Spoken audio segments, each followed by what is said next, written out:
ሰላም ጤና ይስጥልኝ። እንኳን ወደ ቻናላችን በሰላም መጣችሁ።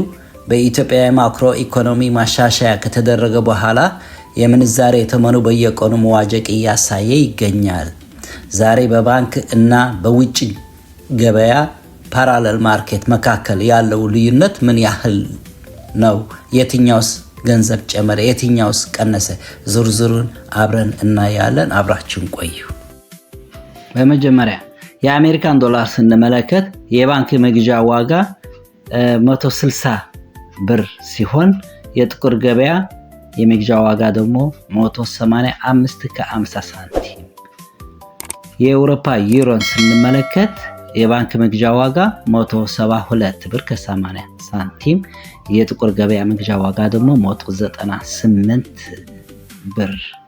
የእንግሊዝ ፓውንድ ስንመለከት ደግሞ የባንኩ መግዣ ዋጋ 202 ከ40 ሳንቲም ሲሆን በጥቁር ገበያ ምንዛሬ ደግሞ 232 ብር።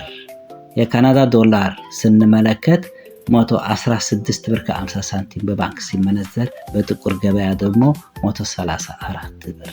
የአውስትራሊያ ዶላር ስንመለከት 106 ብር በባንክ ሲመነዘር 121 ብር ደግሞ በጥቁር ገበያ ይመነዘራል። የሳውዲ ሪያል ስንመለከት በባንክ 42 ብር ከ60 ሳንቲም ሲመነዘር በጥቁር ገበያ ደግሞ 49 ብር ከ40 ሳንቲም ይመነዘራል። የተባበሩት አረብ ኢማራት ድርሃም ደግሞ በባንክ 43 ብር ከ50 ሳንቲም ሲመነዘር በጥቁር ገበያ ደግሞ 50 ብር ከ50 ሳንቲም። የኩዌት ዲናር ስንመለከት በባንክ 520 ብር ሲመነዘር በጥቁር ገበያ ደግሞ 595 ብር። የቀጠር ሪያል ስንመለከት በባንክ ምንዛሬ ዋጋ 43 ብር ከ80 ሳንቲም ሲሆን የጥቁር ገበያ ደግሞ 50 ብር ከ80 ሳንቲም።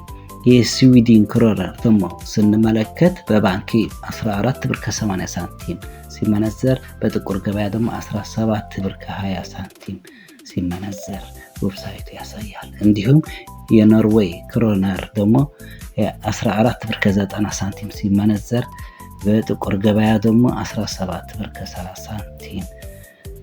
የቻይና ዩዋን ደግሞ ስንመለከት በባንክ 22 ብር ከ10 ሳንቲም ሲመነዘር በጥቁር ገበያ ደግሞ 25 ሳንቲም ከ60 ሳንቲም ሲመነዘር ዌብሳይቱ ያሳያል።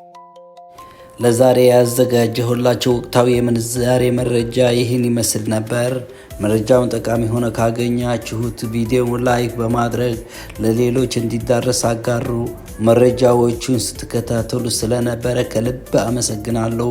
በየቀኑ የሚቀያየሩ የገበያ መረጃዎች ለማግኘት የደወል ምልክቷን በመጫን ቤተሰብ ይሁኑ።